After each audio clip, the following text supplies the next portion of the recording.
Hello दोस्तों, welcome back आप सभी को हमारा प्यारा सा चैनल सोर्स शिक्षा एकेडमी। जैसे कि हम लोगों ने देखा यूनिट 2 में सीक्वेंस के बारे में, कन्वर्जेंस, मोनोटोनिक, जितना भी था यूनिट 2 में बेसिक्स चीज़ें जो भी आपके एग्ज़ाम के लिए इम्पोर्टेंस है वो सब मैंने करा दिया। ठीक है। और सबसे इम्पोर्टेंट बात यह है कि आपके पास नोट्स होना बहुत ज़रूरी है।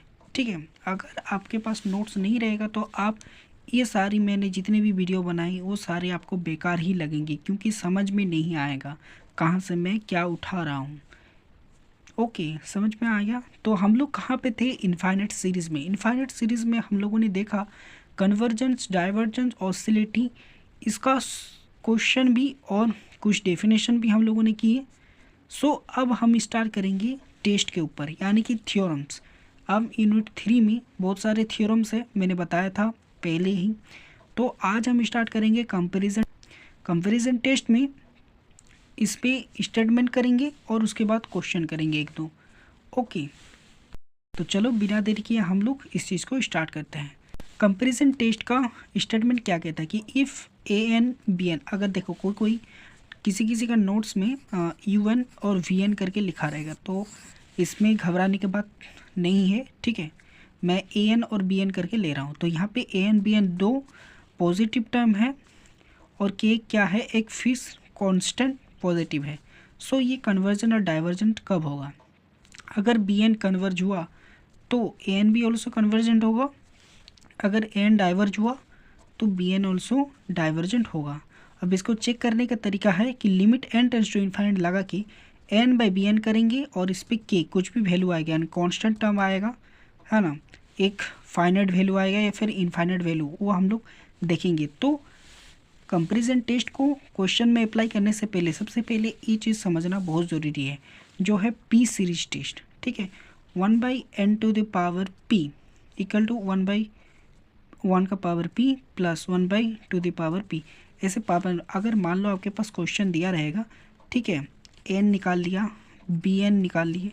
ठीक है, अब bn पे चेक करेंगे कि हाँ इसका जो पावर है, चाहे 1/3 आया या फिर 1/4 आया या फिर मान लो कोई 1 भी आ गया, ठीक है, 2 भी आएगा, तो इसका पावर क्या हो जाएगा? 1, है ना, इसका भी पावर 1। यार मान लो यहाँ पे भी सेम 1 1, ठीक है, इस तरह से दिया रहेगा P सीरीज टेस्ट। तो जब P ग्रेटर देन आएगा तब ये CGT कहलाएगा, यानी कि कन्वर्जेंट। और अगर P लेस देन इक्वल हुआ तो ये क्या होगा? DGT। इसमें अभी टेस्ट फेल नहीं होगा। ठीक है, आपके नोट्स में दिख रहा होगा किसी किसी टेस्ट में टेस्ट फेल लिखा है, बट अभी नहीं, अभी कंपैरिजन टेस्ट में टेस्ट फेल नहीं है। सिर्फ यहाँ पे दो चीज़ दिखाना है कि एक कन्वर्जन दिखाना है और एक डाइवर्जन। चलो अब हम लोग इसको क्वेश्चन में करते हैं।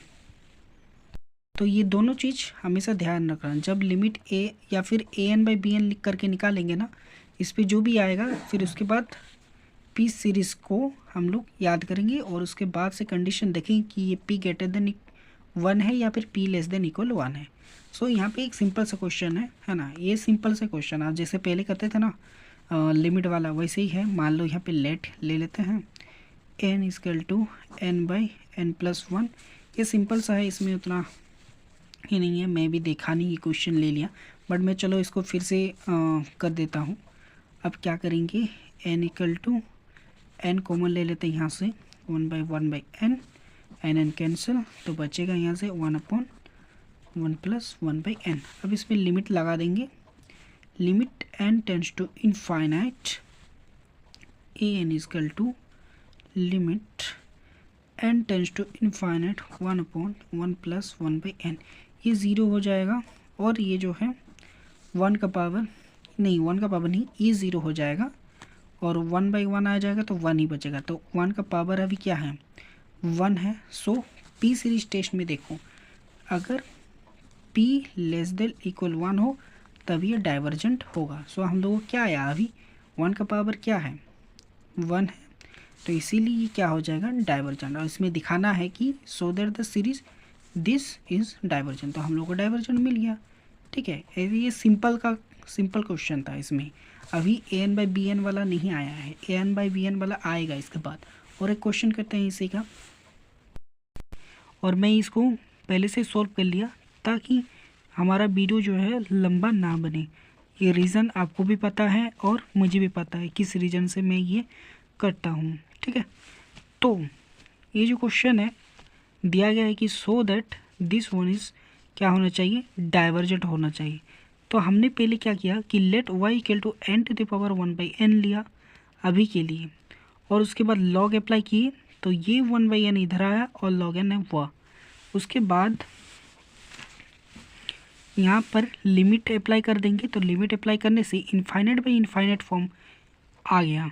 यहाँ पे इनफाइनाइट लगेगा, यहाँ पे इनफाइनाइट लगेगा, और लॉग इनफाइनाइट क्या होता है, इनफाइनाइट ही होगा, ठीक है। और इनफाइनाइट बाई इनफाइनाइट फॉर्म आया तो ये एल हॉस्पिटल रूल लगाएंगे, तो ये वाला जो ऊपर का है ये भी डिफ्रेंशिएट होगा और ये भी डिफ्रेंशिएट होगा। तो इसीलिए मैं यहाँ पे नीचे log y करके लिमिट लगा के log n को 1/n किया, यानी कि इसको डिफ्रेंशिएट, इसको भी डिफ्रेंशिएट किया n के रिस्पेक्ट में, तो 1 आया। फिर जब इसमें limit n tends to infinite लगाएगा तो ये क्या हुआ, 0 हुआ। उसके बाद अब log को इधर लेके जाएंगे 0 पे तो e⁻0 हो जाएगा, और e⁻0 होने का मतलब ये है कि ये 1 हो जाएगा। e⁻0 का वैल्यू 1 होता है, ओके। तो हम लोगों ने फाइंड किया कि limit n tends to infinite और y का वैल्यू क्या था, n का पावर 1/n, तो इसीलिए ये अब n का पावर 1/n का वैल्यू हो गया 1, ठीक है। अब n इक्वल टू जो गिवन हम लोगों को सीरीज़ दिया हुआ था उसको लिख देंगे, उसके बाद लिमिट दोनों तरफ लगा देंगे। अब 1/n, n का पावर 1/n, और बाहर स्क्वायर कर देंगे इसको, और जो हम लोगों का यहाँ पे निकला था सेम चीज़ यहाँ पे लिख देंगे। अब देखो इसका पावर भी क्या है, 1 है, तो पी टी सीरीज़ क्या कहता है कि यहाँ से p लेस देन इक्वल 1 होना चाहिए। तो यहाँ पे 1 का पावर 1 आया तो ये क्या हुआ, डिजिट हुआ। अगर p ग्रेटर देन 1 होता तो ये हम लोगों का क्या होता, कन्वर्जेंट, ओके। ये समझ आ गया होगा, अब कोई दिक्कत नहीं होनी चाहिए।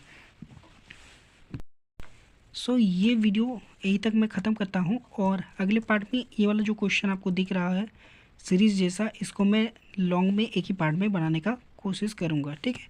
तो इसको यहीं ख़त्म करता हूँ, चलिए मिलते हैं अगले नेक्स्ट वीडियो में।